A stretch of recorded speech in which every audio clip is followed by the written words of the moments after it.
Hello, ladies and gentlemen. You are tuned into the Salvation Show. You can get us on YouTube or Spotify or wherever you get your podcasts. But today I am joined by a guest from the United States of America, in particular California. His name is Scott Henderson. Scott, how are you doing? I'm doing fantastic. Yeah? Enjoying this wonderful, beautiful summer day in Dundalk. Exactly. It's just like LA. Gray, overcast, wet. Absolutely. I think I had to get all the rain off me before I entered in the 40 here. So yeah, well, you're going to get some back in about an hour. Yeah, so. wonderful. Yeah. So you're over here for a couple of weeks now, right? Yeah, I'm over here for actually a month. You're over here for a month? Yeah. Month in total or a month so far? So a month in total. So I came over here February 2nd, or February 3rd is when I landed, and I'm leaving out on the 27th. So pretty much the month of February. Wow. Okay. Yeah, and how are you finding it? I'm loving it, actually. Really? Yeah, I'm loving it. Well, number one, I found out how to ride the rail system. Okay, so that was amazing. Once I found that out, I was able to spend time in Dundalk. Yeah. But I was also able to just get away and go to Dublin, Belfast, Bray, all these different places. I just got back from Derry and just loved it. So, excellent. Yeah.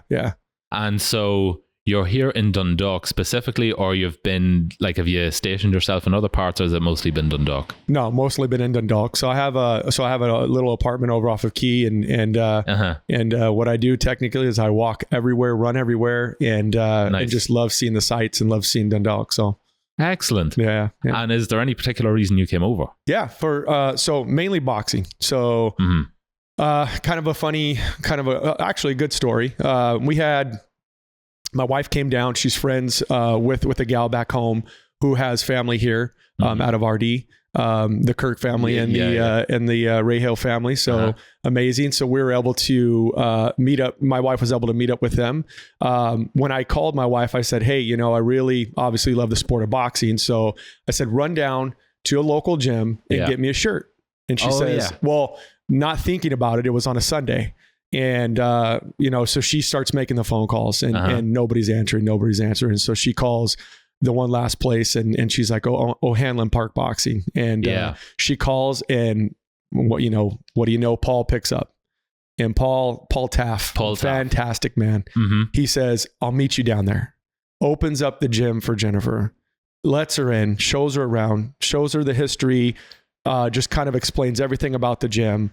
Which is a real good history about Thomas Sharkey, and we'll get into that too as well. It's amazing history. Off camera here, you won't notice, but I've been actually trying to remember that name. Yeah, Thomas Sharkey's amazing. So I already knew about Thomas Sharkey. So when she brought that up, and then she shows me the mural on the side of the gym, I was like, that's awesome. Yeah. That's beautiful. And so the wonderful thing is that all she did was make a phone call. He answers, he comes down, he's excited, he's got passion. Yeah. And they start talking, and they figure out that they have a lot in common. And, Paul does the boxing for kids, does for mental health, does for bullying, does for any type of disabilities. And he's just super involved in the community. Well, what we do back home is we do a boxing event for mental health. Okay. And so they start talking about the mental health aspect. They start talking about the suicide awareness. I work for the fire department back home. I'm a firefighter paramedic back home, and we deal with a lot of suicide and mental health, issues in our community. Yeah. And so they just really hit it off. They're just, she gets on the phone after she leaves and she's all, I got 2 shirts, but I don't know if they're going to fit. These lads are a little smaller than you. So she's just excited to tell me the stories and everything he's talking about. And she's all, I know it's been a dream of yours to come out and train in Ireland and to spend time in Ireland and box and learn from an Irish coach. I was like, this is the place, right? And I said, wonderful, right? And I said, let's go, let's book it. So I thought she was joking, but she was. It was this time last year they were here, right? Yeah, same time, February. Yeah, and she was not joking. She was like, no. She's like, You're going to go. You're going to experience the cold weather we did. Exactly. And I'm thinking, of course, Ireland, I'm thinking, a little bit of rain here, beautiful sunshine, gleaming green, which it is when the sun comes out. It's absolutely stunning. And it is stunning even in the rain because it's just the green is amazing. Yeah. But For us, you got to remember. Take note, Irish people, appreciate it. You got to remember, I come from Southern California, so it's dry. It's a beautiful state, but it's very dry and crusty. And so, yeah. So from there, she's saying these things, and so what led up to this is I do have a fight coming up May 17th in Southern California. Okay. And so the first event we did, I fought in the first event. The big reason why I'm even doing a second fight is because my daughter did not ring walk with me. Okay. And I felt so bad. So I'm sitting there getting ready for my event, or getting ready for my fight. Yeah. And I'm, of course, getting in the zone, getting focused. And she comes running up to me, and she was smaller then. And I said, no, you need to get back with mom. It's a large crowd. You need to get back with mom. Yeah. And did not even think about my daughter walking with me. Okay. Yeah. I know. I suppose like the adrenaline is going, your nerves are going. Everything's just for sure. Overwhelming. For sure. It's easy to forget. And so I said, I'm sitting there talking to my daughter, and once again, I just want to make sure I'm asking her, I'm doing daddy-daughter date with her. Yeah. And I'm like, hey, that's nice. I go, what, what's going on? Are you working through anything? Right. Cause I always want to ask her if she's working through anything. I want her to be able to tell me everything. Right. And she's like, and she goes, well, Dad, the day you had your ring walk, I didn't get to walk with you, and I was really upset. And I'm like, wow, I'm finding out about this now, right?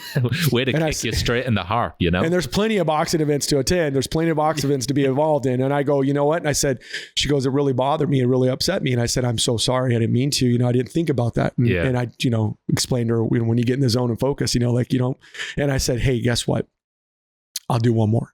Okay. And so I told her I'll do one more, right? And so we start training. Which I love the sport of boxing. I love the training. It's the mental health aspect behind it. It's the physical aspect behind it. And I start training, and I get ready for a fight, and my fighter backs out. Right. And I'm getting ready. Okay. Yeah. So our event that we do every year, it's with Next Rung, right? It's with a 501c3 charity that we do for firefighters and first responders. And what does 501c? I'm sorry about that. It's a nonprofit. So it's a nonprofit organization, right? And so with the nonprofit organization, Next Rung, I do peer support for them. I also I'm on their board. What they do is they do mental health for firefighters and first responders, suicide awareness. Okay, very good. So I'm going to box again in this event, which is our event that we throw, which is very taxing and very tiring. Yeah. But I said, I'll do it for my daughter. Right. Okay. So I train leading up to this, and my fighter backs out. And I'm like, and this was last year, or when you did the first one? This is our October that just passed. Yeah. Last October. And I am, what an asshole. I am ready to go. I mean, I'm trained. I'm sorry. We won't get into that one, but we'll get it, but I agree. So I'm ready to go, and nothing happens. So now I'm looking again to fight. And so my wife looks at me, and she goes, well, if you're going to do it, let's do it right. Let's do it proper. Right. Okay. So I want you to go to Ireland. Right. And I'm like, are you sure this wasn't just a ruse to get you away for 2-3 I don't know. weeks? She followed me. So she did come down for 1 week. She probably came down to check on me. So yeah. So which probably could have been, It might have been half the story. I would say that's probably half the battle right there. No, she loves me. But, and so she says, you're going to do it proper. Like, I want you to do this. I know you've been wanting to do this. And I think Paul would be a great person to go down and train with. And I think that you would be able to, fulfill what you want to fulfill. Right. And I said, absolutely. And she goes, you're going the whole month of February. And I said, absolutely. Book the trip. Yeah. Book the trip. Right. And so I'm in heaven. Right. I'm like, I'm going to go down and train with the Irish. I'm going to come back. I'm going to get a different skill set.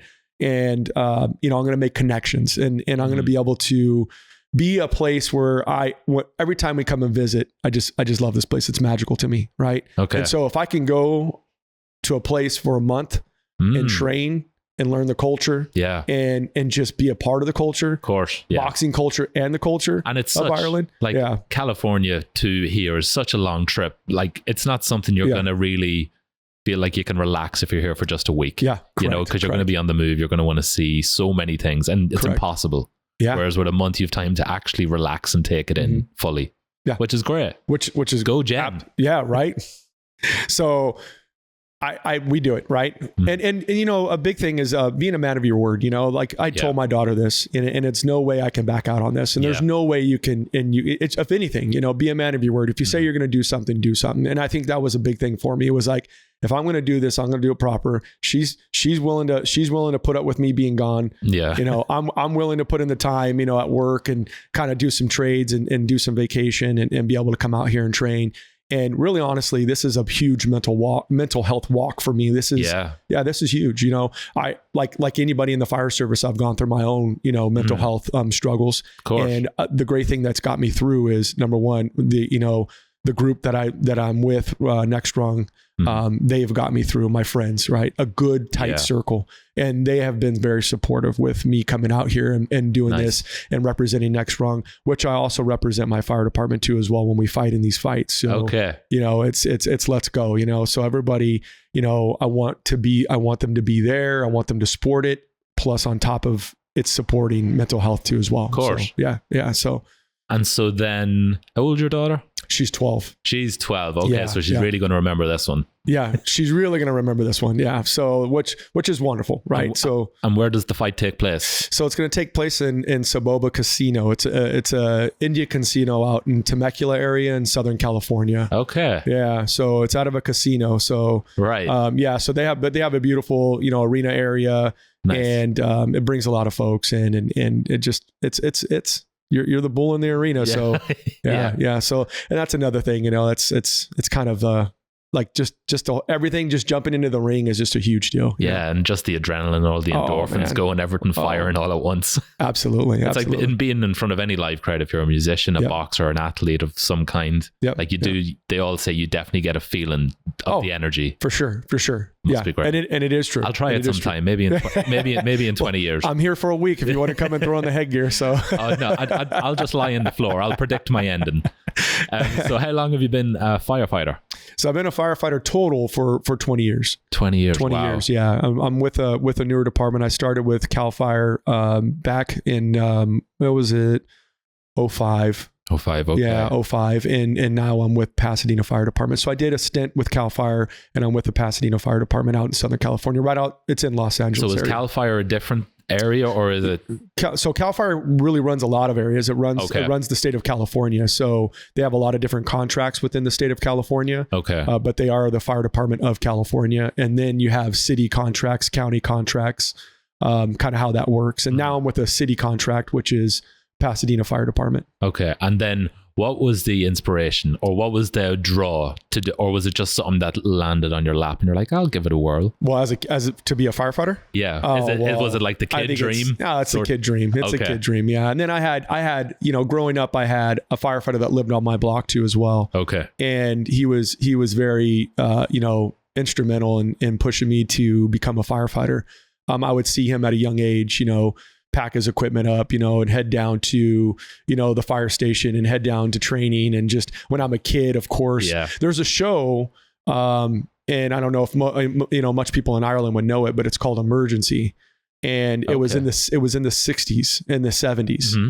And they did a pilot, and it was kind of a pilot run to kind of, you know, show people what firefighter paramedics do, like track the lives of what they're like, A&E sort of stuff. Yeah, I was with LA County Fire Department, and Johnny and Roy was like a big deal when you were a kid, right? Johnny and Roy was like, you looked up to them because they were the two firefighters that were on the show. Right. Okay. And they were like, to us, you know, to a kid that wants to be a firefighter, like, these guys are the coolest guys ever, right? Superheroes, right? Mm. And ever since I watched that show, my mom, it was reruns for me. It was reruns for me. But when my mom like literally would call me, and, you know, from outside and from playing, and is like, hey, Emergency's on. Yeah. And I'd run home, nice. You know, and I'd watch Emergency. And I would say most kids in California, most kids, you know, in America that have watched Emergency and that are now firefighters can link that back to was their first introduction, right? That was to firefighter. Yeah, that was the kernel for sure. Okay. And so I think, you know, right then and there I wanted to be. And it's funny because being a paramedic wasn't everywhere, right? Mm-hmm. And in California, when you're a firefighter, most of the time you're a paramedic too as well. Right? I was actually going to ask that. Is it one and the same, or are they separate things? No, it's a separate. It's one of the same. Yeah. You to get most of the time to get hired on with the fire department in California, you have to be a paramedic. Okay. And a lot of places are just an EMT, like they're an EMT basic, and then there's a paramedic, right? And so they started turning over, kind of saying that you need to be a paramedic to be hired on with the fire departments here. Right. And so right away, like when I was a kid, I'm 8 years old, I want to be a firefighter paramedic, which is unheard of. Usually kids don't say that, but yeah, I wanted to be a WWE superstar. So it shows how the paths were very different. For sure. But I that's kind of what led me down that road, and I never gave up. There was a lot of hurdles and hoops to jump through. And a lot of training, a lot of testing. Huh? Did you go to college, study, do that whole? I did. I went to college, and which is a really neat story. My wife Jennifer, she was a paramedic too as well. Okay, but she wasn't and she originally was a firefighter, which is. Okay, right. That's how I met her. Okay. So when I met her, she was a firefighter in Washington State. Okay. And they call it a resident firefighter. Right. And you live there actually, and you go to college, right? So they have a program to where you live in the top dorms of the fire station, and down below it's fire, your offices, your apparatuses. There's a pole, the whole deal, right? And so she was there. That's her hometown. I went to Washington to continue my education after getting my what they call Firefighter 1. A Firefighter 1 is your academy. Okay. And so I went there for an opportunity, met her.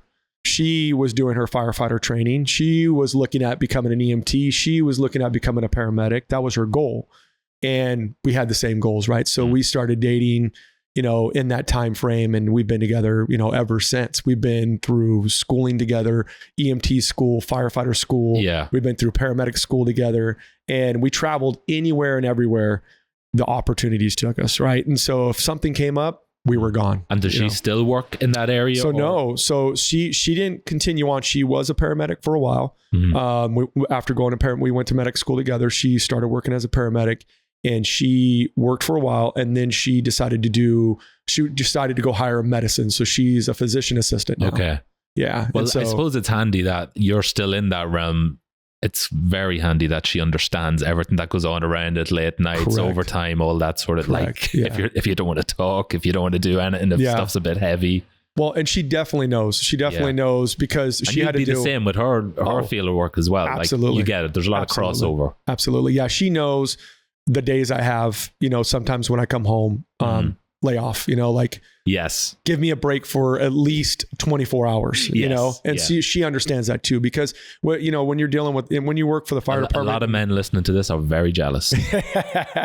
She's really good about it. And that's the mental health aspect of it. So she knows when I had a bad day. She knows when everything was good, and she knows when she needs to give me a break. And she's very in tune to that, and so that just comes with the time and her doing the job too as well, and so I think that's a benefit. But the mental health aspect of it, she's very involved in on top of it too. So she's really good at that. And then, well, obviously one of the things that we heard in the news over the past couple of months was the LA fires. Yeah. And that whole thing it was massive. It seemed like every couple of years there seems to be something, or every year there seems to be like.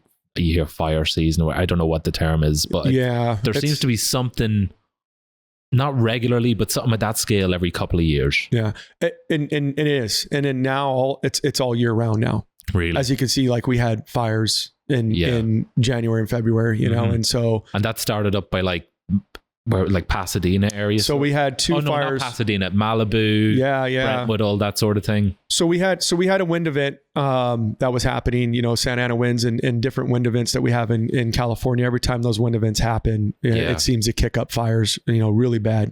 We have power line issues with that. We have, people that want to start fires. Don't know the background of any of them, right now. They're all under investigation. But when those winds kick up, those fires take off. And really, we're very dry in Southern California and getting dry in all of California. And we have really big fires. the fires that kicked up over in the Pacific Palisades is near Malibu, of course. That's in the Malibu area. That's by the ocean. That one was going. And then we also had the Eaton fire, which was in Pasadena, in the hills of Pasadena. And that one started too as well at the same time. They were both going at the same time. Wow. Those winds kicked up to an easy 80 mile per hour, you know, which 80 mile per hour winds will shoot ambers everywhere. Yeah. It's the ambers dropping everywhere on the dry vegetation. And it's a wreck. So I was on the day the fires took off. That was my duty day. We got dispatch. We're actually on an emergency dispatch where dispatch switches to our department dispatching our own because there was so much going on and it was very overwhelming with all the calls coming in. I was on the initial structure fire. So after the Eaton fire took off in the hills, it started shooting ambers all over the city of Altadena and Pasadena. Altadena sits above Pasadena. Okay. And so when that happened, it started catching structure fires. I started catching house fires, commercial structures. They started to catch fire. And it was aggressive. It looked apocalyptic. It looked like when you walked outside, something like you'd see in the movie Volcano. That's what I'm thinking of. Yeah, for sure. Like the ash and everything. Yeah. You look up, you look down, and it's just fire on the ground, fire in the palm trees, fire in a house, fire in a commercial building. We got dispatched to the initial convalescent home that needed to be evacuated. There was reports of victims trapped in the elevator. And so we went straight to work and we went inside and we were pulling people out of the convalescent home, which the pictures I have is devastating because the pictures show this convalescent home standing and, they have video from the news and then you go past it now and it's almost to the ground. Really? Yeah. So, and then through the neighborhoods of Altadena and Pasadena, it was house after house after house that was just going up around you. And it was wild. It was wild. The initial phase of that fire was we didn't have enough resources because as we're calling our resources or, allocating our resources, they're coming from different areas too as well. Because we, in the city of Pasadena, we're only 8 stations. And then we're surrounded by LA County Fire, which is a lot of stations, right? Yeah. Over 100 stations. But they have the fires going on in the Pacific Palisades. They have Los Angeles Fire Department, Los Angeles City Fire Department. They're also involved too as well in that area. We're very butted up against each other. Yeah. Yeah. And so I suppose like one kicks off here, you're pulling resources there, and then another one goes and it's all fragmented and stretched thin. Especially in a state of emergency, especially when it's an emergency like that, it's a all pitch in, everybody's helping everybody. Yeah. And that's what happened with those 2 big fires going on. It was all hands on deck. But the initial phase was we don't have enough resources. So not having enough resources, meaning you don't have enough fire engines to fight fire, right? And would that extend into personnel or, like you said, just actual machinery or equipment? Machinery and personnel. We're doing emergency callbacks where we call back the employees to the firefighters to come in. So when that happens, everybody on duty goes to work. But we still have to run the medical calls in the city. We still have to run in the inner city. We still have to run other emergency calls. Yeah. And on top of now we have the fires.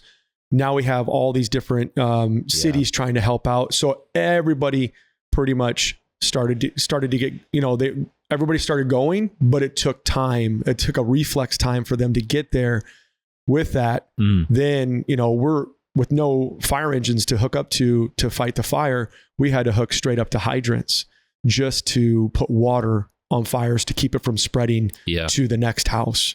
And so that's kind of that was our game plan was if we hook up to this hydrant, we run hose down here, this house is a loss. This house is a save. And what we start doing is a structure triage.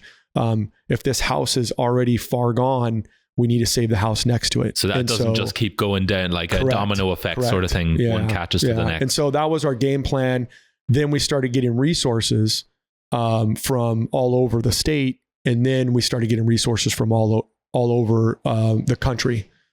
So we started getting resources from everywhere and anywhere, Washington, Oregon, Colorado. Yeah. I mean, and pretty much anybody that can send anybody there are coming, right? We heard things, I heard there was like those Canadian planes that catch water sort of thing coming down. I don't know. I don't know why they're Canadian. Because they're good at coming over and helping us. Their planes are fantastic. They help out tremendously. The crazy thing is that you don't have, in high winds, you can't have helicopter drops and you can't have plane drops. So in that initial phase where we would love to get those planes in the air, you couldn't. It was too unsafe. Yeah. Right. And so, and that makes sense. Yeah. And so we were outmanned, outnumbered, you know, and it was just one of those frustrating feelings in my career of 20 years of fighting fire.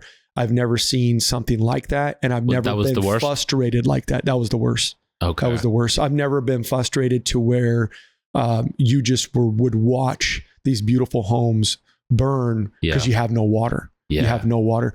At one point in time, it got to where we had resources, but we didn't have water anymore, right? So the hydrants did run dry in a certain area. Yeah. So what we do is we have water tenders. So water tenders are big trucks with big tanks where they're able to go and find water to bring back to the scene, right? So they get water, they bring it back, they fill up the fire engine puts out the fire, but it goes very quickly, right? So you only have 500 gallons in most fire engines. Yeah.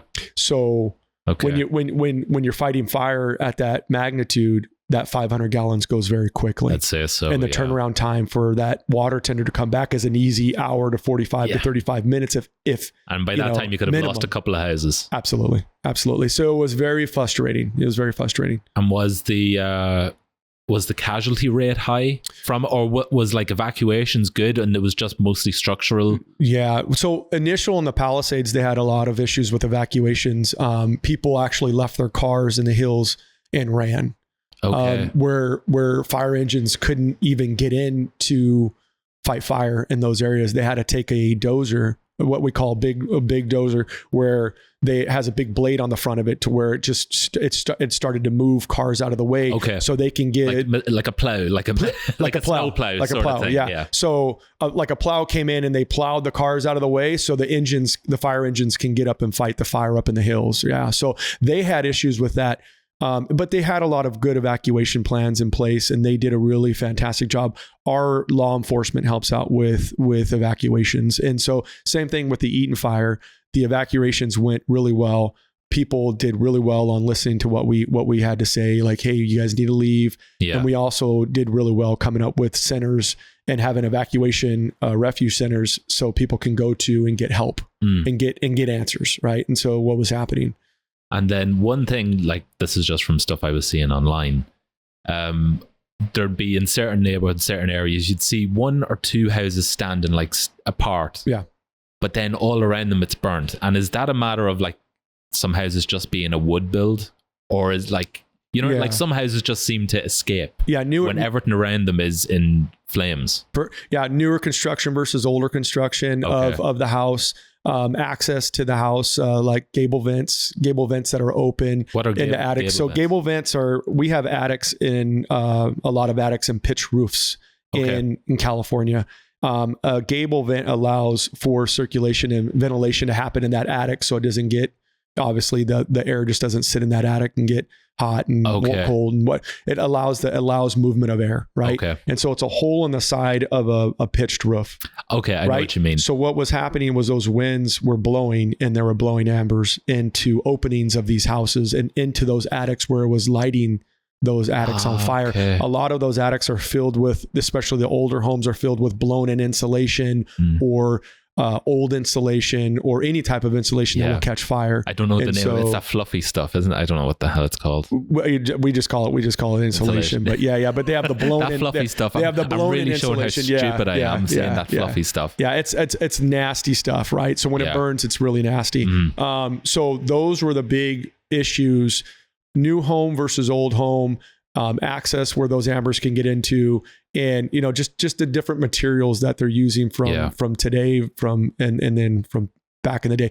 Altadena and Pasadena is an older city. Obviously, we're a very young country compared to Ireland. Yeah. But it is an older city, considered an older city. It was founded in 1886. Okay. So it has a lot of Victorian style homes. It has a lot of craftsman style homes to where they're, the early 1900s, the late 1800s, they're still they're still functioning. Right. And so, so a lot of that, some of these old homes did not do well. Some of these new homes did not do well. It just depends. A lot of vegetation around the and it's houses just luck didn't do to, well. Yeah. Okay. And then there was one thing I wanted to ask. My brother recently, he saw a movie, and you definitely know the movie. I'll talk about it in a second, but he saw what was it was a helicopter and it had like a bag underneath it. Yeah. It went into a pool, took up the water and obviously went to it with a fire. Yeah. Is that something that actually happens, or are you allowed to just take from someone's pool in an emergency situation? Yes. Mainly pools are a no-go for that. I mean, I'm sure that because some of those buckets are huge. Yeah. Some of them are not, just depending on what the gallons they can hold. Mm-hmm. But yes, they'll go into pools. They'll go in any body of water. They'll get water wherever it's closest to go ahead, because they want to get back to the fire and do what we call bucket drops. They want to do that as fast as possible with the least amount of reflex time. Yeah. So yes, in an emergency, they'll pull from anywhere. We'll pull water from anywhere. But then going back to what you said a couple of minutes ago, if the winds are too strong around, it's just helicopters are out. We had no helicopters. Yeah. We had no helicopters, and we had no fixed wing, what we call fixed wing. Yeah. We had no aircraft to do any drops. So that is, aircraft and helicopters are a huge part of wildland fires in California, because they can get, number one, they can get overhead and they can see where the fire's going. They can give you the acreage of how big the fire is. And they can also just give you a plethora of information for the folks on the ground. And they do really well on putting in what we call retardant, which is, you'll see a lot of that red or orange. Yeah. They call Phos-Chek or retardant. They are able to go ahead and drop right there by the fire to stop that spread of that fire. They're aggressive. If we don't have them, then we're losing a little bit of the battle there. It's almost like you're not having your full artillery at the battle. You only have a couple guys with a couple guns, but you don't have everybody. Yeah, right? You don't have an army tank. Correct. Yeah. And then the movie was, I don't know if you see Only the Brave. Have you seen that movie? Yeah. It was it was out a couple of years ago, but it was about, I haven't seen it since. Yeah. But it was about a group of firefighters. They were obviously worked for some department. Yeah. And they were obviously based in California. Mm-hmm. But then it was a tragic story at the end. They seemed to have these, they look like Mylar blankets, those like silver blankets. I don't know, in case a fire got too close, it was going to sweep over them. Yeah. It was meant to be in some way a form of protection.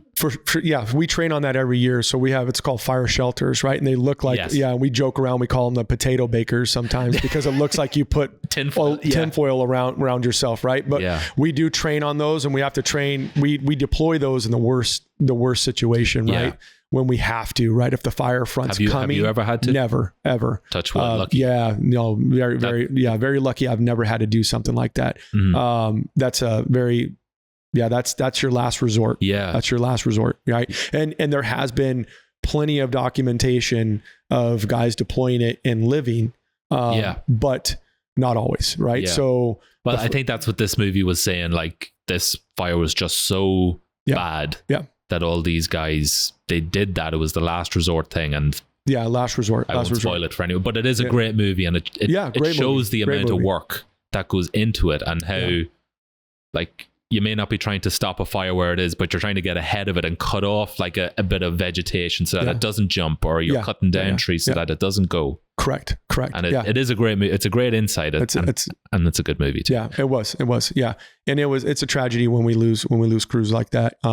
Fires are very unpredictable. We do a lot of training to how to predict them, but they can be very unpredictable. That's what I think you just reminded me, that's what happened. Like, they thought it was going one way, and out of nowhere, bang, it just switched, and they were caught. Yeah. It's a very dangerous job. It can be a very dangerous job.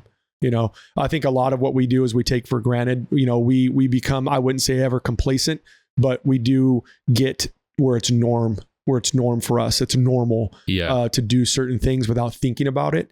But when you become desensitized to it, sort of. Correct. Like you see things that you go on seeing, and to most people they wouldn't be able to function. Yeah. And well, that comes back to the mental health side of it. Like, even though you may feel desensitized to it, it definitely stays with you. Oh, absolutely. It's like, even though you might not react or overreact or do whatever in the moment, like that, all that stuff stays. It is traumatic. I think, I think it's funny because going through my career when I was younger, it was traumatic, but you just walked away from it. Yeah. It was when I would say, it's funny, man, you hit your 40s. And it seems like a lot of things. I wouldn't know. Yeah. youngster. When you hit your 40s, I think a lot of things come back. So any advice to a young man, when the 40s hit for some reason, I don't know what it is, even talking to friends, when 40 hits, things start to come back. You start thinking about a lot in life. And I think that's where they get the midlife crisis from. Yeah. Right. I think that's where it comes from. Okay. And a lot of people they hit the 40s and they're like, I'm going to go buy a motorcycle now. And they don't even know how to ride a motorcycle. I'm going to go, I don't know, do whatever. I'm going to go to Dundalk, Ireland and box. Yeah, exactly. And, crazy and get my head punched by a bunch of young kids from Ireland and then head back and go and get beat up in Southern California. Yeah. A person who does that has to be insane. I'm in my 40s, so, but I think when 40 hit, before that, nothing really bothered me. And I think it's because I'm sure it did. When I hit 40, you start thinking back and things start to creep up on you. And it was in a sense of where you would just, clear a call, or you would go back to the station and you were taking a shower hours later. Yeah. And you can't get the scream or the kid's voice or the mother's voice, or you can't get it out of your head. Or months later the same thing happens where you're just walking and a smell or a just sound, trigger it or bring it back or anything, right? Or you're just sitting there, and we have what we call tones that go off in the station to alert us for the medical call or the fire call, right? And so for the emergency call. And you can be sitting at home and you did I hear it? Yeah. Was that a tone? And you're like, wait a minute, I'm not at work. Yeah. I'm not at work. I know you have to take a beat. I know it's almost a reflex. Yeah. And so we work in LA and where I work, it's a very busy fire department, very busy. And so every place I've ever worked has been very, very busy. So you're constantly hearing those tones go off. You're constantly going on calls, and it's calls that you wouldn't even think were major, but they're major to the average person. And then, well, I suppose you do hear them all the time, because what's the population of Southern California where oh geez, tens of millions? Just Los Angeles alone is in the middle, a lot. Yeah. I wouldn't even give a number. I mean, it's just, tens There's no downtime sort of thing. It's a very busy area. And because like we talked about, especially in the fire area, it's so dry. Yeah, very dry. It's just so dry and sunny all and all it takes is a cigarette out the window in the wrong place, and boom, you have when we were there a couple of years ago, we did see fires along the roads. Yeah, they weren't big. Yeah, but you would because someone probably just put out a thing, or there was a glass bottle that was hitting the sun, and whatever. That's a lot of our problems. Is cigarettes out the window. Yeah, very dry brush. Yeah, easy. A little wind kicks up. And it happens a lot at the same times in the afternoon too as well. There's a lot of wind shift that happens, may gust up, and then you have fires that take off, and it's just real easy for these fires to get big. And so on top of that, we're fighting structure fires too as well. Yeah, running the medical calls. It's just constantly something going on. So you get beat up, and what we do for our schedule is we talking to the fellows out here. Different schedules, right? And different call volumes. And it's really neat when you go to a firehouse, even in Ireland, similarities, very, very similar. Really? Yeah. From all the way across the country, or all the way across, you come across overseas, and it literally is, we're all the same. We walk into the firehouse, I can pick out guys that act the same as the guys back home. Yeah. And I could pick out, the guys that are, the funny guys, the serious guys. Yeah. I can pick out the guys that, I'm not going to say it on the, on the podcast, but we have those guys, right? Yes. So but you can pick those guys out. We are all built the same. And have you been to many fire stations around the country? So I went to Belfast, and I was able to spend a little time meeting the guys over with Northern Ireland Fire and Rescue. Okay, very good. I'm actually today meeting the guys from Dundalk. Okay, very good. So yeah, so I'm going to go and stop by. I know a couple of volunteer firemen in town as well. Yeah. I don't know. Yeah, but yeah, no, that's great. Yeah, and like you said, a lot of crossover.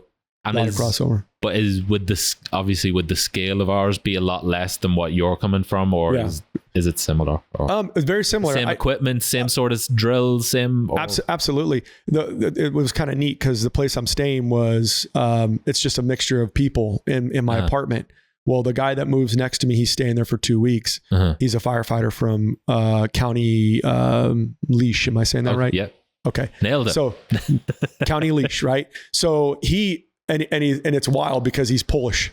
Okay, right. So it was wild, right? So I'm sitting there, and he comes in, and he's got his jacket on, and I'm like, I'm a fireman in California, and he's like, I'm a firefighter for there. So me and him hit it off, and we're talking, and he's actually doing training with the guys from Dundalk.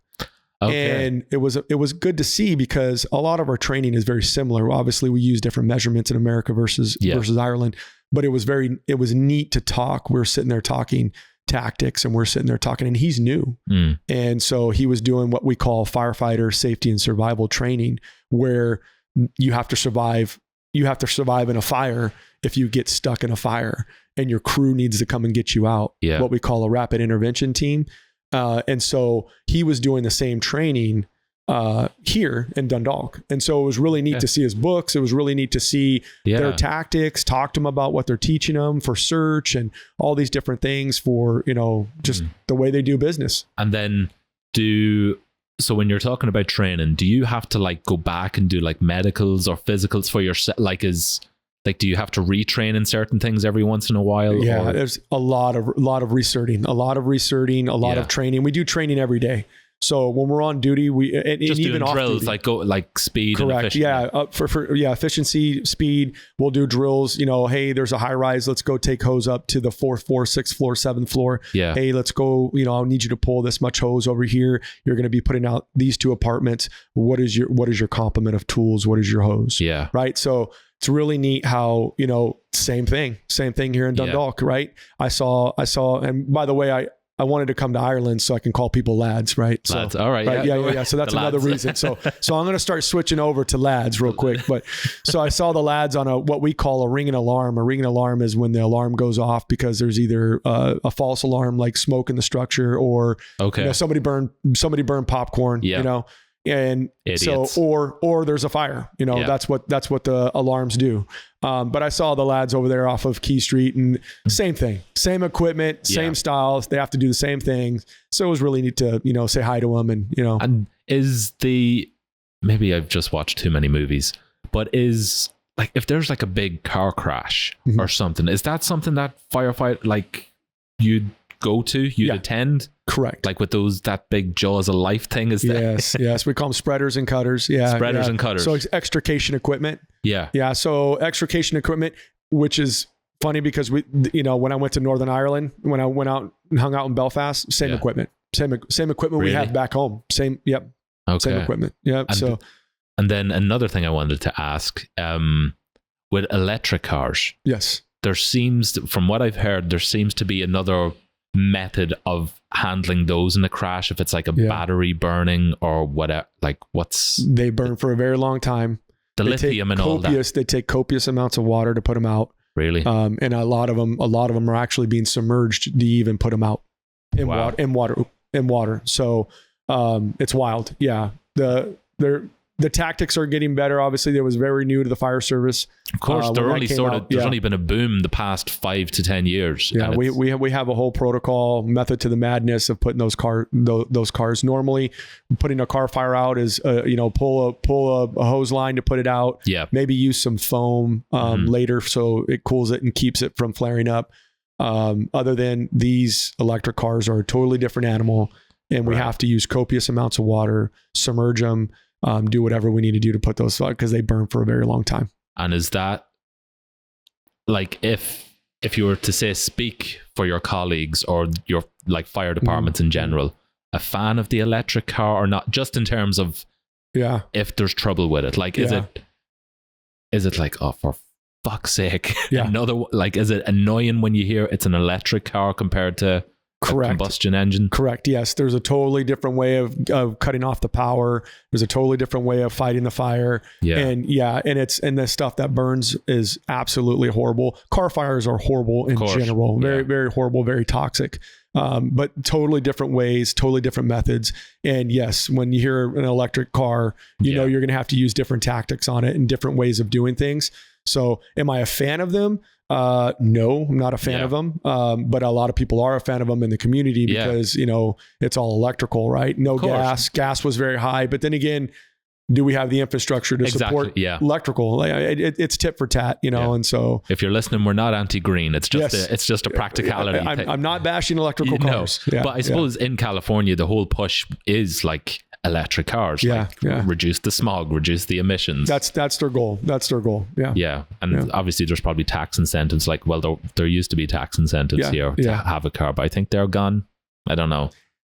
I don't know. I don't know. I don't know. I don't have one. I don't have one, but I know plenty of guys in the department that have them. You know, we commute a lot too as well. So a lot of guys, they love having the electric cars for the commute. Okay. Yeah. And okay, here's a question. Yeah. I mentioned the movie Only the Brave, and before we started this podcast, we talked about $1 Million Baby, another great movie. Yes. Great. So if you had to pick 4 movies that you love, what would they be? Well, number 1, Quiet Man, John Wayne. Okay. Sorry. Got to go straight to it. Okay, I'm going to end the podcast. I know you're sucking up. A lot of people don't know I'm an old soul. I love the old movies. I love John Wayne, Maureen O'Hara. She's a fantastic, beautiful woman. Yes. Bronx Tale. Yeah, very good. Bronx Tale. De Niro. Yeah. That's a tough one. Any 2. They don't have to be your top. I would have to say my top movies. Well, no, just like 2 that you know you love. If you see it on TV, I'm watching it. Yeah, Quiet Man and Bronx Tale. Okay, 2. For sure. I want 2 more. Yeah. You want 2 more? I want 2 more. Braveheart, of course. Braveheart, excellent. Braveheart, okay. Great movie. Great movie. Man, that's a tough one. I love so much movies. Yeah.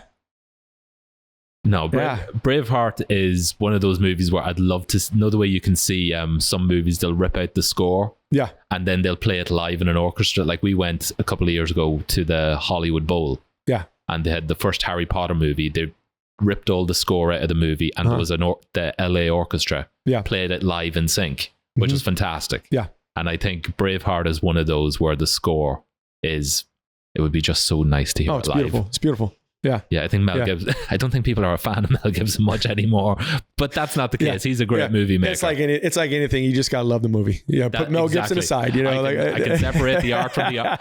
I think if we didn't separate the art from the artist, we wouldn't be allowed to like anybody. Correct. I learned that a long time ago. Somebody told me that it was wisdom.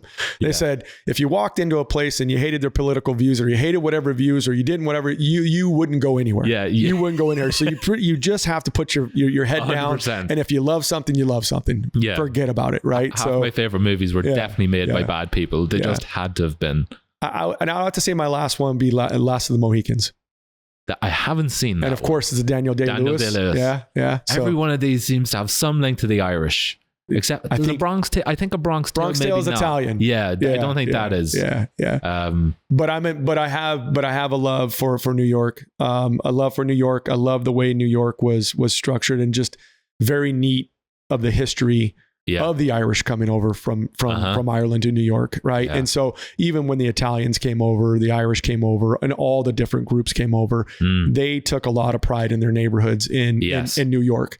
And it was really, it's always neat to see the starting, you know, those are older towns in America. Yeah. Boston, New York, stuff like that. The East Coast, right? A lot of folks, Irish and a lot of different immigrants came across there and stayed there, right? And made homes there. And it was just, I think I love the history.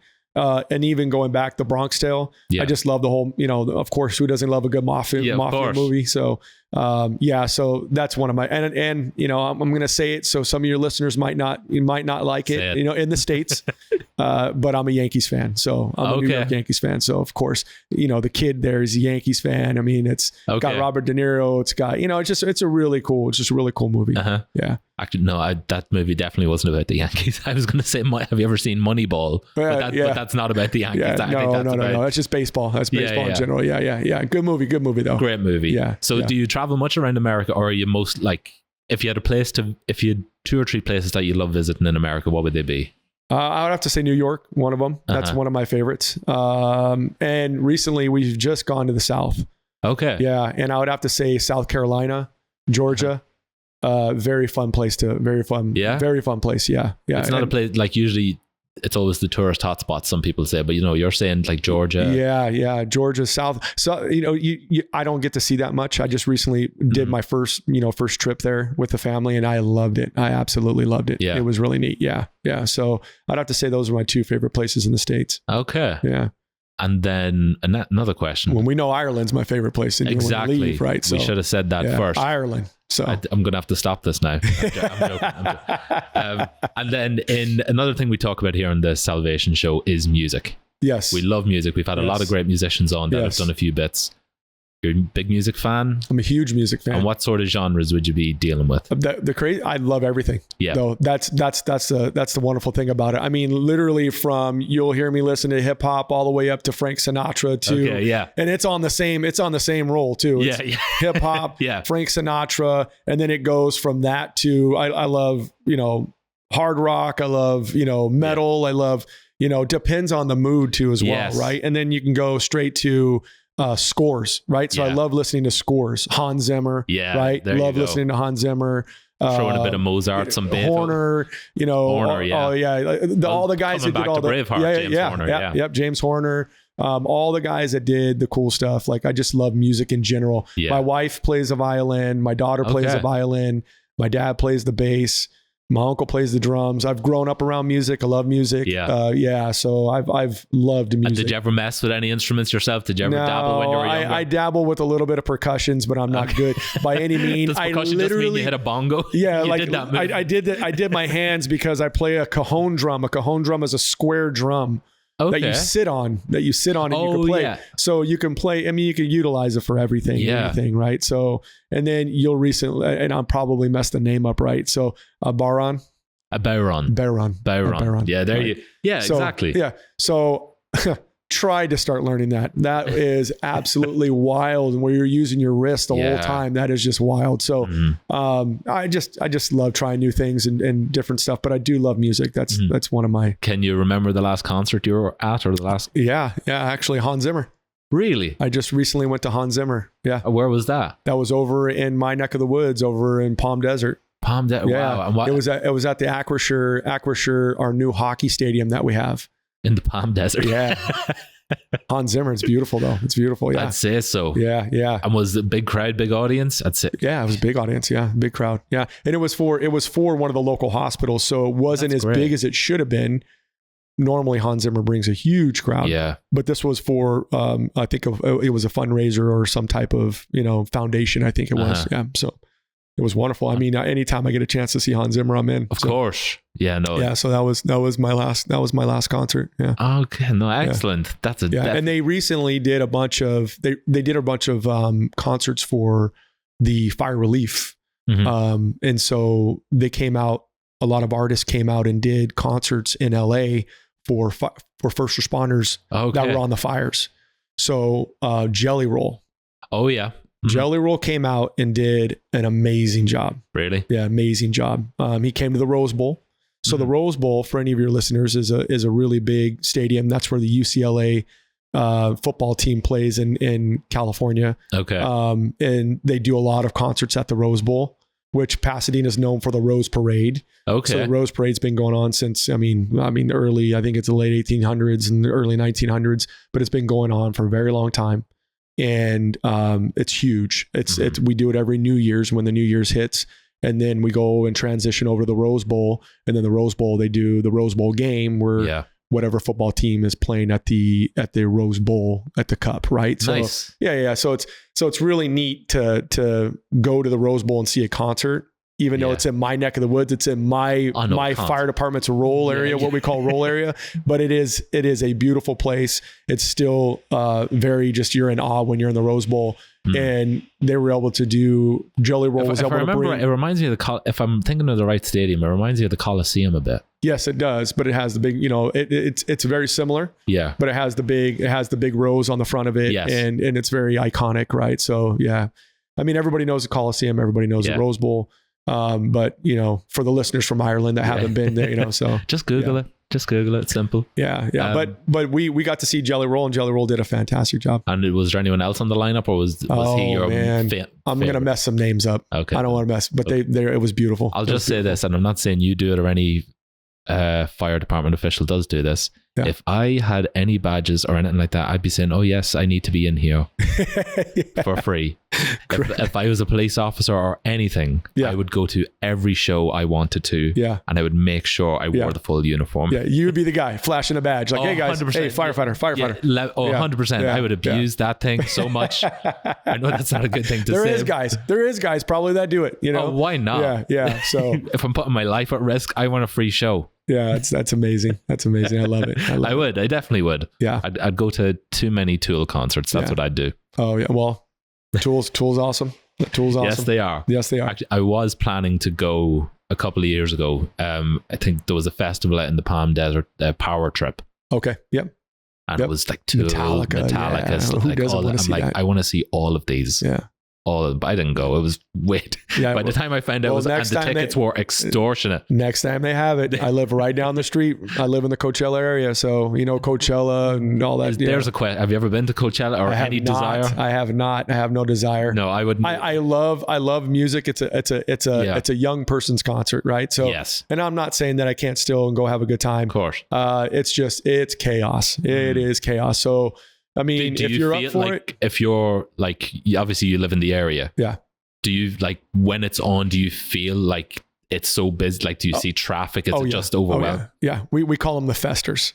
So when they come into town, that's the Addams Family, Uncle Fester. My favorite thing to do is to take the family. We have a little strip called El Paseo. Right. And we sit on El Paseo and we go have dinner. And then we go out for, a cookie and coffee or whatever. And we sit there and we watch and we just people watch. Okay. And we call them the festers. And my daughter will go, the festers are here. Okay. Right. So is that a local thing that everyone just knows? It's a local thing. It's a local thing. Right. Okay. So where I live, it's either the festers or it's the snowbirds. Okay. So we get the snowbirds because Palm Desert's very hot 3 months out of the year. It gets up to 120 degrees, right? And I don't know what it'd be. We got to knock it down in Celsius. That's probably like 45, something like that. Wild. 45, 50. So a lot of people get out of town and they have second homes in places where it's cooler.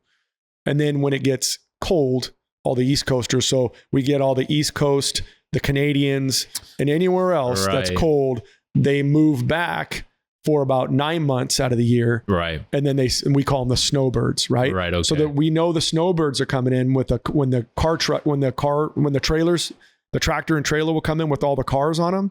Because they transport their cars in to the desert and then they drop them off so they have their vehicles. So if they're coming from Canada, if they're coming from the East Coast, they'll trailer in their cars. Yeah. And they'll fly in and then they have their cars for the 9 months. And then, like you said, if they're coming from New York, does that mean that a truck is just driving the car from there to there the whole way? It's on a trailer. Yeah. They put them on a trailer, almost like a new car going to a car lot. Talk about having money to do that. Right. That's like some Saudi Arabian stuff. You see, some Dubai, some Dubai stuff, right? Boat over the, You see you see cars around London and they're just from like Royals in Saudi Arabia or Qatar. Yeah. And they'll just fly them over. Yeah, it's wild. Just for the summer. Yeah. So it's really neat. It's really neat. I live in a resort town. If a lot of people, obviously most people out of the country will know it's Coachella, right? They'll know it as Coachella, right? We got Palm Springs, Palm Desert there.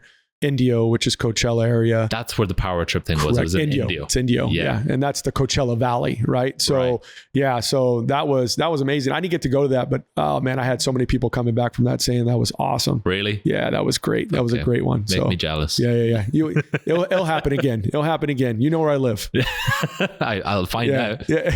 And another thing I was going to ask, I completely forget what it was. I'm losing my mind. So yeah, a big eclectic music fan. I think that's where we're starting from. Oh, love And Hans Zimmer was your I love it. That's what I was going to ask. So from what I understand of Coachella is it started off as like sort of a very indie festival. It was like it wasn't what it was now, like most things. Yes. And then it sort of seems to get taken over and corporatized, and absolutely. tickets are a fortune. Yeah. Very expensive. It's very expensive to go to any concert now, and I think that's crazy. That's what's taken a back seat on for us. Like Jen and I are huge on going to concerts. We love music, and now when you look at your favorite bands, one of our favorite bands is Muse. Yeah, and right. So just going to these concerts, like you're having to sell a kidney on the black market, just to get to these concerts, it's very bad. Yeah, it's getting really bad, and for something that's, I think music's a great thing. Like it's beautiful. It's such a tribal, it's a very human thing, music. Correct. And especially when you go to a concert or a venue and there's a big crowd of people, nobody knows each other, but you're all able to bond over your love of this thing. And there's just a great energy there. Absolutely. It's a great communal feeling when you're at a gig with complete strangers. It's like going to the cinema. Yep. You're in a room in darkness with a load of strangers and you're enjoying the same thing. Yeah. And I do think that's important. Very important. But that seems to be, not that it's gone, but for big venues like stadiums, your arenas, like you said, they're just so expensive. Like they're crazy. Expensive. Even here, it's gone completely nuts. Yeah. I think, what was Black Sabbath? Yeah. They are doing one more show, sorta, in July. Yeah. And it's only one show in Birmingham where they're from. Yeah. And I think the lowest ticket was £200. Now, don't get me. Now, I'm not defending them. The lineup is crazy. You've got Black Sabbath, Metallica, Guns N' Roses, Tool. Yeah, they're some of the heavy hitters. Yep, great lineup. Like you'd pay £100 to see any of them by themselves. Correct. Yeah, but now the chance of getting a £200 ticket is impossible. You are not getting it. I think I tried to get tickets a couple of times. The lowest I saw was £400 or £500. I'm like, I'm not doing that. Yeah. I don't even want to look at it. I am not paying that for one day at a show. Don't. Yeah. And it's the same here in Ireland. Tickets are just and America. I've looked at going to a few concerts over there from time to time. Like, I'm not doing that. I'm just going to X out when even for nosebleed seats. Yes. Up at the top. Yes. Same thing. You're better off watching the DVD because all you're seeing is a wee speck on the stage. Or watch it if you ever seen him before. Just watch your old video. Yeah. Right? So it's like it's the same thing. I've bowed out on a bunch of concerts and it's been sad. I wish they would lower the prices a little bit more and get more folks in because music is a big deal. Music is a big deal. I know it's a big deal for me. I love music. Yeah. So yeah. Well, no, my family is just a family full of musicians, singers, all that. Yeah. Yeah. And we grew up with music, but it's upsetting. Yeah. When you're seeing like Oasis tickets, that was the other thing there last, I don't know when they were now. It was probably around September, August. Know Oasis. Yeah. Yep. I think they have a concert coming up. A friend of mine was talking about that too. Yeah. I can't remember where. Are they playing here? They're playing here. They're playing in the UK. And then I think they're doing a bit of America and Australia. Okay. But they announced here and the UK first. Okay. They said it was pitched like they were the only places they're going to gig for this reunion, and that's it. Yeah, I think it was what he was saying was it's in London. He was going to go to London, and then he was like, "Oh, I want to go to," because he wants to go to Ireland. He's like, "Then I'm going to go to Ireland," and I'm like, "All right, we'll see it in Ireland." Yeah, but then tickets for it, like because they only announced so few shows at the announcement, you had people from Australia in the queues, America, all over the world, Spain, France, everywhere wanting tickets. Tickets were €500 a minute, like. €500 for a band. Sorry, Oasis, but you're not in your prime. Yeah. That was 20 years ago. Everybody's getting old. Yeah. Like you're not in your prime. Yeah. Like it is a bit extortionate. Yeah. And I saw Black Sabbath back years ago. Yeah. Years ago when they came out and did one of those big big festivals back home, and those tickets were nearly, I mean, it was nothing like what it was. Really? Yeah. You know, it saw a bunch of different, you know, AC/DC, Black Sabbath, and it was like everybody was there, and it was fantastic because those were when the ticket prices were cheap, and you can get there and see multiple bands for a good price. And now it's just, like you said, you got to take out a loan. Yeah, it's crazy. You got to take out a loan. And again, most of these bands, like, I was reading someone said that most of these bands, like, they were very popular 20, 30 years ago. Yeah. And those fans then are probably in their 40s, 50s now. Yeah. So they have money to some degree. Yeah. So they're sort of able to milk them a little bit because they're adults. You should have some money. Yeah. Whereas my generation, probably younger generation, it's like, but I'm not going to. Things are high priced now. Yeah. I'm not going to. Yeah. It's hard. Things are high priced. Things are high priced everywhere. Just coming to Ireland and talking and talking local, and it's high priced in California. It's high priced in Ireland. You know, kids are struggling to buy homes. Kids are struggling too. You know, like even with degrees, the same in California, sort of thing. Same thing. You know, a house in California is an easy start from $600,000 to $800,000. Gee, and that's you know, it's where do you you know, how do you start? You know, like these kids, how like do you start? with poor, you know, with the percentages too as well, with the housing prices, and then your the percentage or the tax or whatever it is. I'm drawing a blank on it, but either which way, it's high. The interest rates. I'm sorry, the interest rates are high. You know, and so you're not getting it for a good interest rate. You're getting it for very expensive. And are they ever going to drop? You don't know. Probably not. Probably not. You know, and so these kids are like, you definitely need a dual income. You know, which should be a good incentive to bring back the family. Yes, right? Of course. Yeah, you need a mother and a father, of course, and they're both going to have to work. You know, and so and usually, you know, where I came from back in the day, it was usually the man works, the woman stays at home, right? But then there's nothing wrong with that either. No, like it depends if you're able to do it and you're able to stay with your kids during the day. That's a brilliant thing. Very, very. That's a great thing to do. If you can pull that off, fantastic. Yeah. Right. And you know, now you're seeing the mother and the father go to work, you know, and that's a big deal. The kids in daycare all day. Kids in daycare all day. Yeah. Yeah. You might see your mom and dad for a couple of hours and then right back to school. Yeah. Yeah.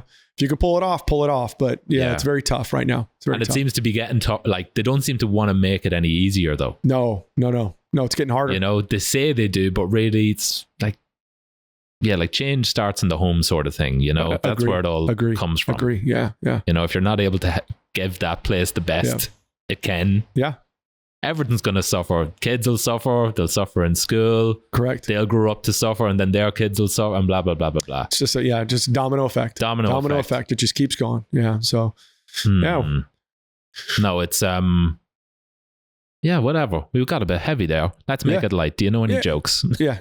Horrible jokes, especially with dad jokes, right? Really? My daughter, if I had my daughter here, she would tell all the jokes, right? So she has the dad jokes. I don't have the dad jokes. It's so funny. I just look at her. She looks over at me and she'll say a joke. And I'm like, where did you get that? Dadjokes.com or dad joke.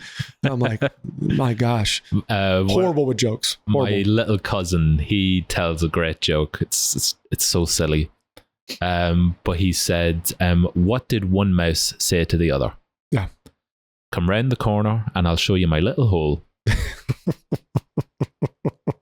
I think that's a great joke. Yeah. And to hear that, I'm going to have to remember that one to tell my daughter.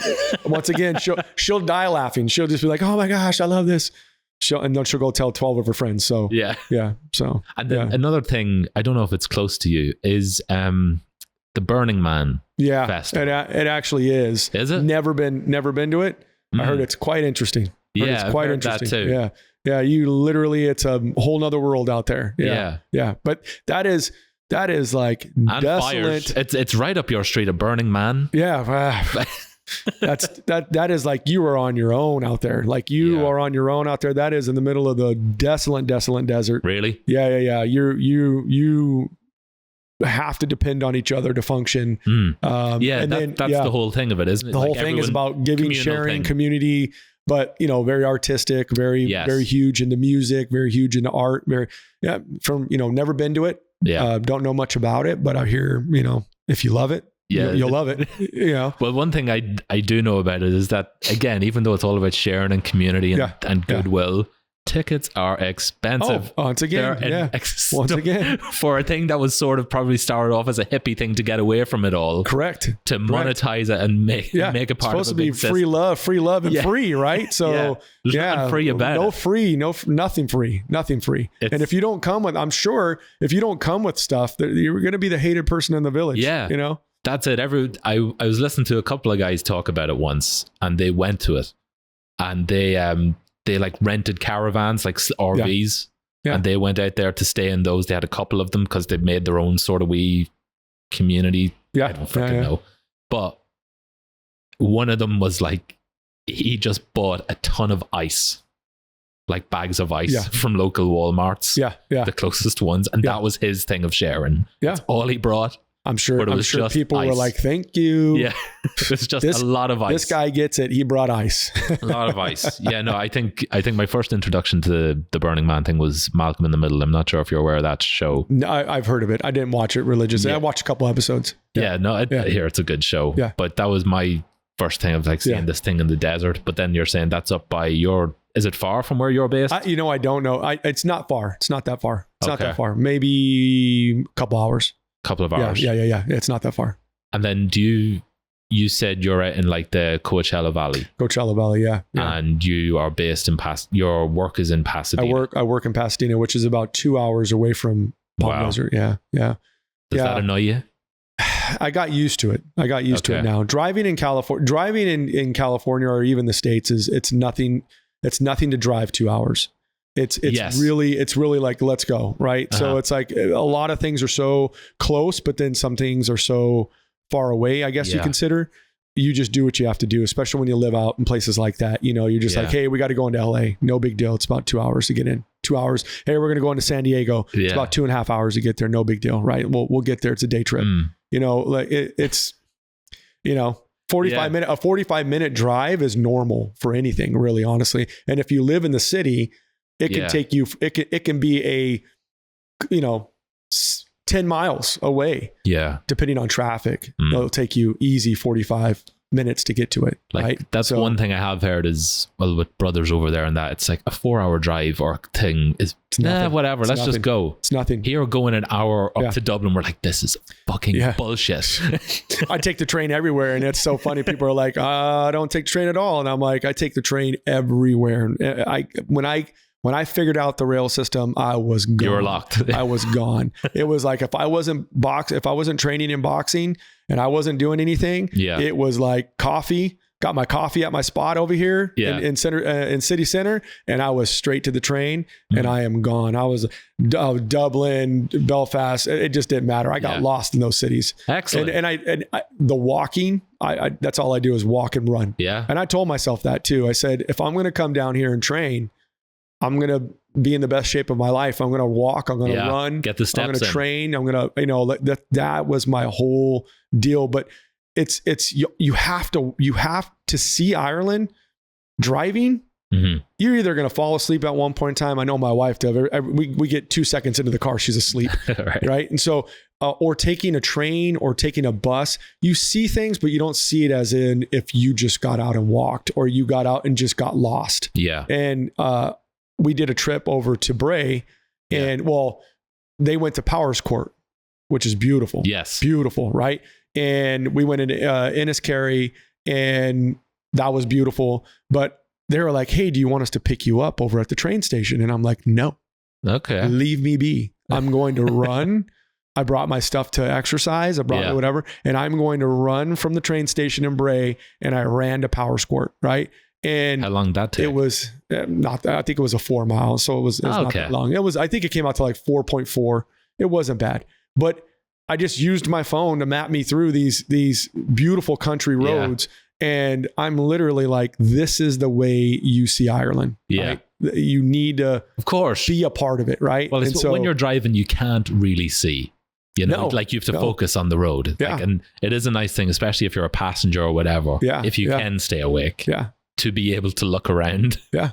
I just got off the train in Belfast and got lost. Just went through the city and just got lost. Got off the train in Dublin, got lost. Got off, it just, and you learn so much, right? Yeah. You learn so much. So a big part of would you be good with navigation? Like, you'd sort of get your way around pretty quick. Like, for talk's sake, you get off the train station, off at the train station in Dublin. Yeah. Would you be able to find your way back, do you think? Oh yeah. I'm a landmark guy. Okay. Right. So it's easy, right? So I look at a landmark and go, don't get too far off, but don't get to where you can't see that landmark or whatever. But nowadays we got mapping systems that are so well. Yeah. But like when I went to Derry, I went to Derry yesterday. Okay. And I'm like, and of course I got kudos on the name. So, I won't even go any further. Kudos on the name. Yeah. Derry. It's always Derry, right? The lads know, right? So and of course I'm just going to say it. I'm going to get it out there.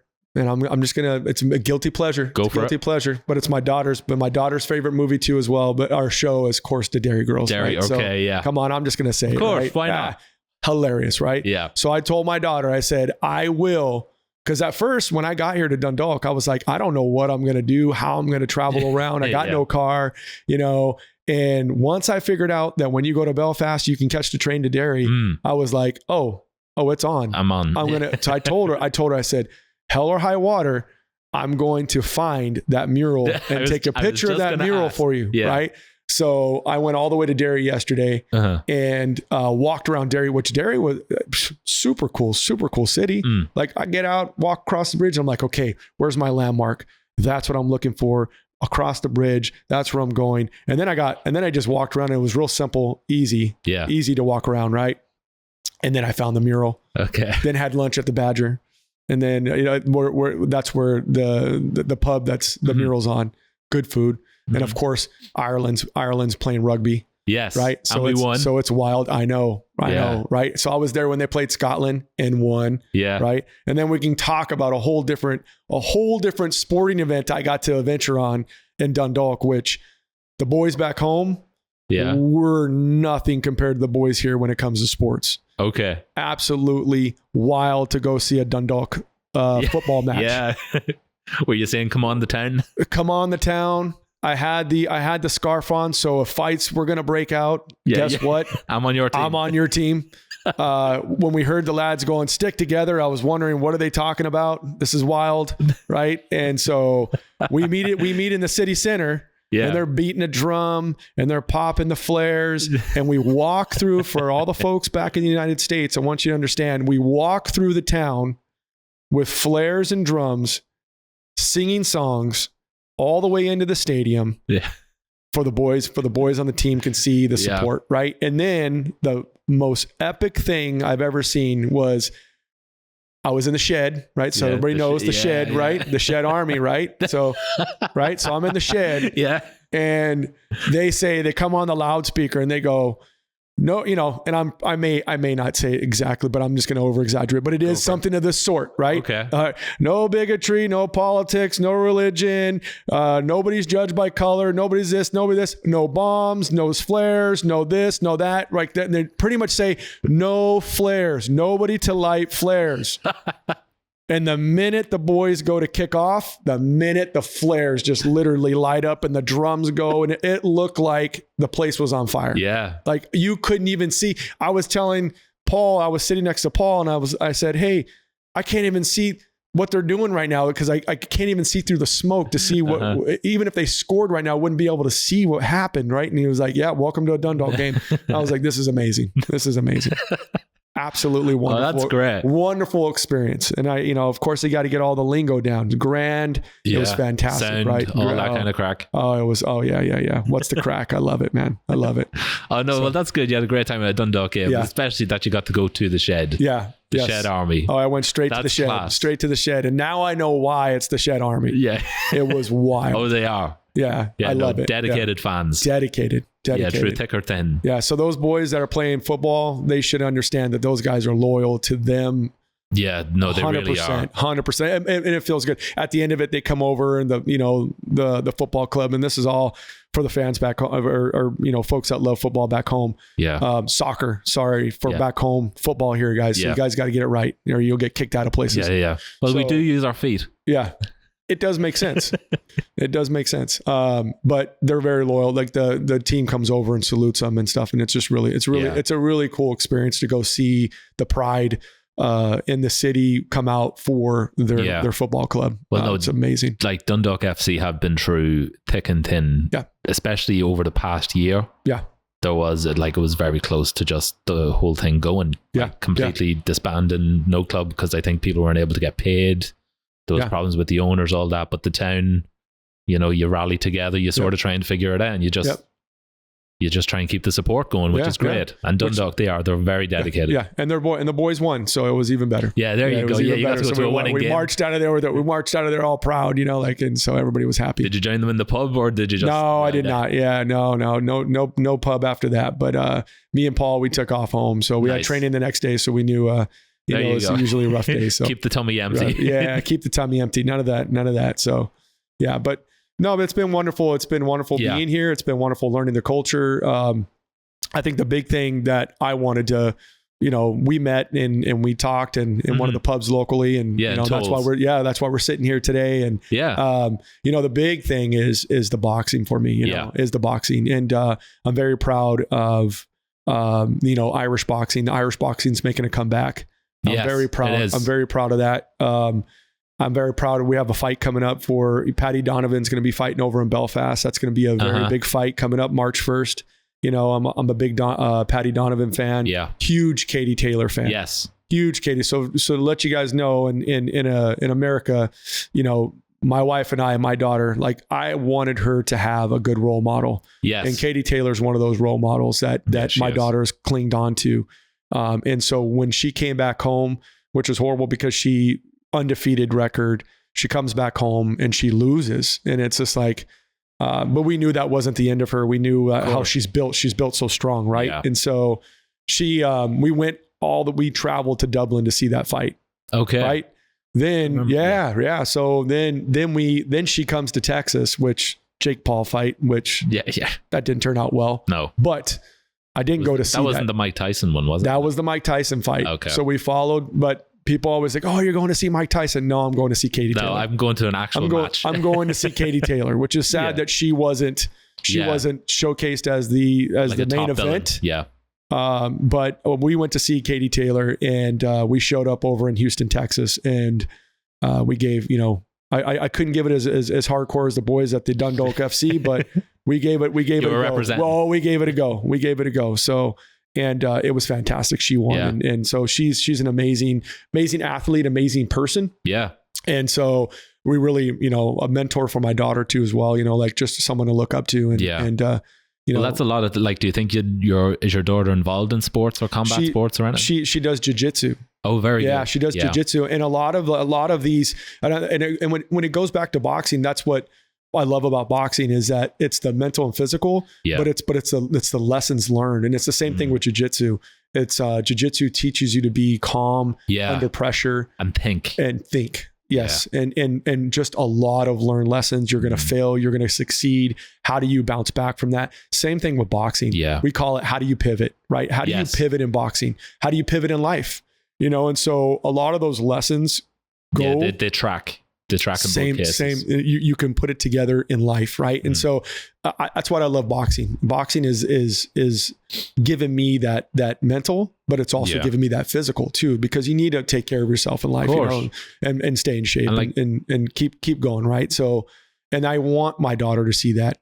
I'm 45 years old, and I want my daughter to see that you can continue at no matter what age to take care of yourself, to push forward, to have goals. Yeah. You may fail, but you got to get back up. Of course. And you got to get going again. Right. And so, and it's the same thing when Katie lost her first fight, you can see it. She took it like a champ. Yeah. She was graceful. She took it with grace. Right. Yeah. And she bounced back. And like you said, a role model of how to conduct herself. And I tell my daughter all the time, she'll go into jiu-jitsu and she'll have one gal or some guy that's giving her a rough time. And I said, every time they give you a rough time, learn from every single mistake you make. And then you're going to start figuring out the mistakes they make. They right? say that's the thing with jiu-jitsu is you could have a guy that's a lot lower level than you take you out, no problem. 100%. Like it's not a case of how big you are or how strong you are. It's all about body, pressure points, how your movement. Yep. It's not strength helps to a degree, but boxing. Yeah. Same with boxing. I've never underestimated anybody. They put you in there with somebody smaller. Yeah. That person is probably the person you need to watch out for. Yeah. Yeah. So same thing in jiu-jitsu. I've seen guys that are super small, guys that are super huge, and they literally get owned. The big guy gets owned. Right. And so it's never underestimate your opponent. Never, ever underestimate your opponent. Right. And so that's one thing I learned very quickly. Yeah. But I want her, I want her to know that. And that's why boxing has been so instrumental in my life, and it's been instrumental in a lot of people's life. And that's why it comes down to when we did this event back home for mental health for firefighters, somebody said that, they posed that question. They said, well, why are you guys in the ring beating each other up? One win, one loses, right? For mental health. I said, number one, you got to fight for mental health right now. It's like anything, right? It's the whole thing, right? You got to go and put yourself in uncomfortable situations. That's it. You have to put yourself in situations to where you learn from your failures, and you have to put yourself and you have to compete. As a woman and a man, you have to compete, and it makes you feel good because win or lose, you're a warrior when you walk out of that ring, because a lot of people will not do what you did. Yeah. You tried, right? I show my daughter that I tried, win or lose. I show my daughter that I got in the ring doing something I was nervous to do, something you can possibly be scared to do, but you still did it anyways because that's the mental health aspect of it, right? You just do it, right? And if you treat it right, every loss, there's a lesson. There's always a lesson. Always a lesson, and you right? just, the more you do it, the more, I think it's a cliche thing to say, but anytime you stop learning, you may as well quit. Yeah, for sure. There's no way you know everything. The's not a chance. Yeah, we say that. You never will. We say that in the job I'm in. We say, it's anything, right? It's anything in life. Yeah, you stop learning. Just what are you doing? Yeah, right. So that's a huge deal. When I met Paul, and coming out here, watching Paul Taaffe with the kids in the community, watching O'Hanlon, how they function, how they work. Yeah. It was an instant. You love that. This is where I want to be, right? This is where I want to be. And spending the month with him has been amazing because not only do you learn boxing, you learn a lot of wisdom from Paul. Paul is he's a wise man. He's a good man, and he gives a lot back to the community. So he's somebody I want to continue to mirror in my career, my life, my relationship with my wife. Funny because my wife comes out here for a week and she visits. Yeah. And we're spending as much time as we can with each other, and I'm traveling around, and that's why I went to all those places and saw her. But she comes out here, and she comes out to a boxing session that we had. We had a training session, and every night on my way home, I walk home with Paul, right? And we talk, right? And so she's sitting there telling me like, "Hey, you want to ride back? We're going to be going to the pub, and everybody's going to meet up, and we're going to have dinner, and and she's all, get in there, and I said, no. I said, I don't want to ride with you guys. I love you, but I walk home with Paul. Yeah. That's what I do. Right. And so I didn't get out of that whole, regiment now, tradition now for me. Like, it was a great walk home, because every time I walk home with Paul, we're talking about life. We're talking about marriage. We're talking about, what he's doing for the kids, how great it is for the community. What we're, in general, and boxing, of course, we talk about boxing. We talk about my performance. We talk about what I can do differently, what I can do better, what you did good, and so it's a great walk home. Right. Yes. And so getting some pearls of wisdom, pearls of wisdom the whole time. Right. And so, it was funny. The look on my wife's face was like, all right. And then when I explained it, she's like, I get it. I get it. Go marry Paul. Get out of the house. So good time. And, so I think that my journey here in Dundalk, my journey in Ireland, it's definitely really solidified and has given me different perspective, has given me different views, have definitely good stuff, all good stuff, but it's definitely given me what I wanted. I wanted to come and be a part of the culture. Yeah. I've been a part of the culture. Good. It's been amazing. Back? Oh, absolutely. Every year. Every year. Okay. Not for a month. Not for a month. Yeah, of course. I don't think she's going to allow me to do a month every year. but definitely be back. Definitely be back. The gray weather has not turned you off. I have made some connections here that are going to be lifelong connections. Excellent. Right? They're going to be lifelong connections. So that's what I wanted. So everything I have accomplished, Yeah. Everything I wanted to accomplish, I've accomplished in this 1 month. Excellent. Right? And I cannot say, so, when There's I go back. not many people that can say that on a holiday. And I say, do it. Yeah, of course. If you are wanting to do something in life, just go do it.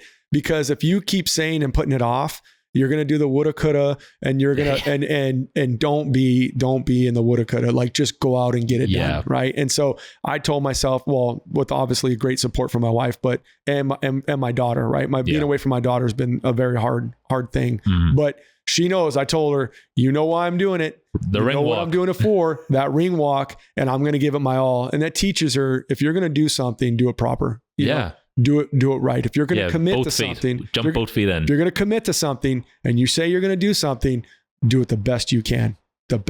Right. And I tell her that I will never be upset with her. When she comes back with her grades and she comes back with whatever, if I see missing assignments and you got a low grade, you didn't put an effort. Yes. But if I see that you were working hard and you gave it your all, I will never be upset with you. Right. And so, or disappointed. Yeah. And so I'm trying to teach her these life lessons before, hopefully, But Paul, what am I talking about? Because I talked a lot about Paul. I'm calling you Paul. Scott. Yeah. It was great to have you on. Yeah. Wonderful. It was great to be here. I hope, Paul, if you're listening, you will be on the podcast at some point. Yeah. Yeah. No, definitely. Yeah. Because it is a great thing that he's done for the community. Yeah. And it is great. Like you said, boxing it's a discipline. It can keep you disciplined, especially if you're taking it seriously. Yeah.